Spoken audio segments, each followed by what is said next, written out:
वळूया पुढच्या बातमीकडे। अभिनेता सैफ अली खान याच्यावर त्याच्या घरी चोरानं हल्ला केलेला आहे। क्राईम ब्रांचचं पथक सैफ अली खानच्या घरी दाखल झालेलं आहे आणि त्यांच्याकडून हा तपास सुरू आहे। या हल्ल्याचा तपास मुंबई पोलिसांच्या गुन्हे शाखेकडे वर्ग करण्यात आलेला आहे, सोपवण्यात आलेला आहे।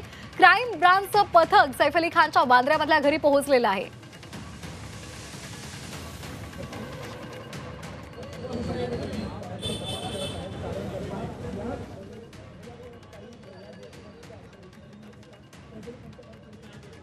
तर क्राईम ब्रांच कडून या हल्ल्याचा तपास केला जातोय आणि मुंबई गुन्हे शाखेचं पथक बांद्र्यामधल्या सैफ अली खानच्या घरी पोहोचलेलं आहे।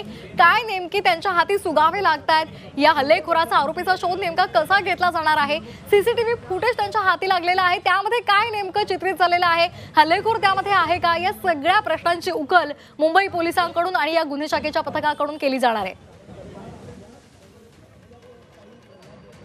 तर सध्या आपण ही दृश्य पाहतोय।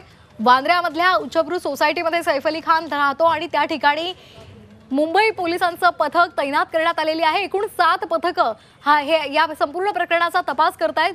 सीसीटीव्ही सुद्धा हातात घेण्यात आलेले आहेत। त्याचबरोबर सैफ अली खानच्या घरी जे कर्मचारी आहेत त्या कर्मचाऱ्यांचे मोबाईल सुद्धा त्यांनी हातामध्ये घेतलेले आहेत। तसंच इमारतीमधली लिफ्ट असेल, सैफ अली खानचं घर असेल, त्या ठिकाणी जे सीसीटीव्ही फुटेज आहे ते सुद्धा पोलिसांनी हाती घेतलेलं आहे आणि या संपूर्ण प्रकरणाचा तपास केला जातोय।